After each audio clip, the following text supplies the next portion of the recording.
In this lesson, we're going to take a look at the Su-27 Barroso Radar 1 Receiver, or RWR. We'll also talk about the countermeasure systems at your disposal.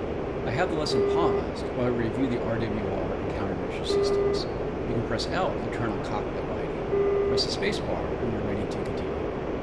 In the bottom right corner of the front dash is the Su-27 RWR panel. It's the black panel with the aircraft symbol in the center. The light at the very top center of the panel, above the nose of the aircraft, indicates that the Su-27 has power. The RWR display indicates any threat radars illuminating your aircraft. Information is presented as symbols representing the type and direction to the threat. 6 lights at the bottom of the display notify you of the threat radar type. The system provides detection of radar signals between positive and negative 180 degrees in azimuth and positive and negative 30 degrees in elevation. It's important to note that the RWR will only alert you of radar-guided threats. It will not detect missiles with infrared guidance. For those, you will need to spot them visually. Press the spacebar to continue. In the very center of the RWR panel, within the aircraft symbol, are the relative elevation lights. If the lower light is lit, the primary threat is below you. If both the top and bottom lights are lit, the threat is roughly co-altitude with you. If only the top light is lit, the threat is above you. Press the spacebar to continue.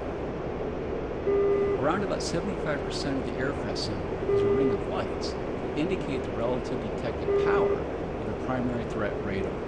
The ring of lights generally corresponds to the range of the threat. The more lights, the more close it is.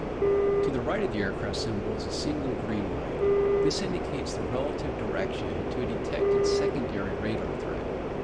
If there is only a single threat detected, as we have now, the secondary and primary will be the same. There can be multiple secondary threats displayed at once. To the right of the secondary threat indication is a larger amber light that indicates the direction to the primary threat. There are 10 such lights that include left and right 10 degrees, 30 degrees, 50 degrees, 90 degrees, and left and right rear hemisphere. There can only be one primary threat indicated at once. Currently, you have a primary threat detected 90 degrees right, in other words, off your right wing. Press the spacebar to continue. As I've been talking, you probably noticed that annoying beeping sound. The sound indicates detected radar in search mode. You have the option to filter RWR to only detect radars that have locked onto you. Do this by pressing right shift and R now.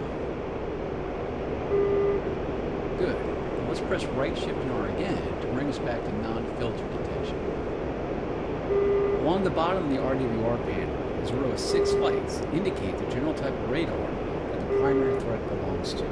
Currently, the far right light is lit with a C beneath it. This corresponds to an AWACS radar detected off your right wing. Press the spacebar to continue.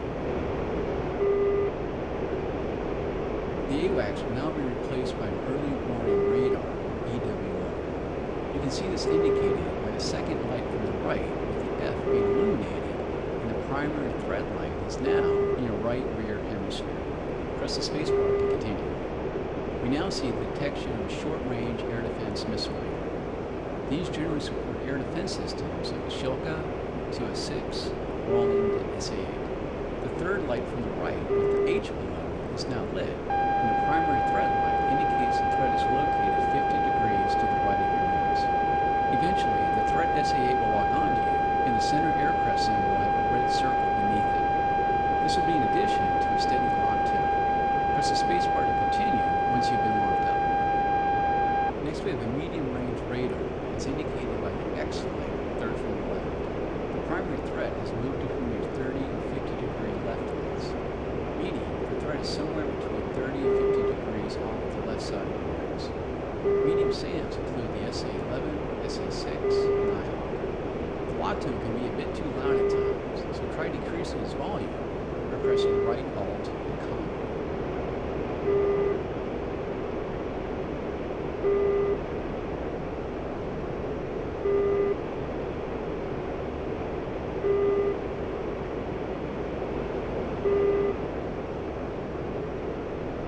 Try raising the volume back up now by pressing right Alt and period.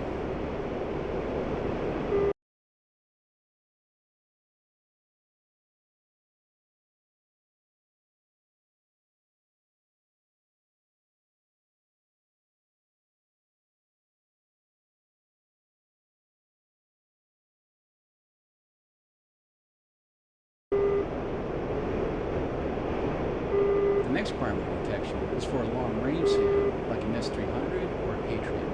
As such, we have a 3 indication line, second from the left, and our primary threat light is directly ahead of us. Press the spacebar to continue. The final threat type is for an airborne radar, as you might find in a fighter. The end light is indicated at the far left of the threat lights. The radar is detected between 10 and 50 degrees off the left side of the nose. Press the spacebar to continue. That should now provide you an overview of how to interpret the RWR panel. You can also degrade an enemy unit's radar lock range by turning on electronic countermeasures. When ECM is active, it will be broadcasting your presence to everyone. As such, it's best to only turn it on when you're locked up by enemy radar. We'll make an exception in this training case though, and have you turn it on now by pressing E. Upon turning on ECM, you'll see a green lamp on the right console start to blink. This indicates that ECM is warming up. Once the lamp is solid, it's fully operational. In addition to ECM, you also have expendable countermeasures in the form of chaff and flares. On the right console, you can see 2 rows of 8 green lights. Each light on the left row represents 16 chaff bundles. Each of the lights on the right row represents 8 flare cartridges. Chaff is a bundle of metallic strips that bloom when released. These can decoy the tracking of incoming radar-guided missiles. If possible, keep the missile off your left or right wing while dispensing chaff to have the best effect. Try releasing a chaff bundle now by pressing Insert. Good. If you spot a missile launch with no corresponding RWR warning, then there's a good chance it's an infrared-guided missile. Like chaff, try to get the missile coming to your flight path at a perpendicular angle and release flares. Try releasing some flares now by tapping the heading key a few times.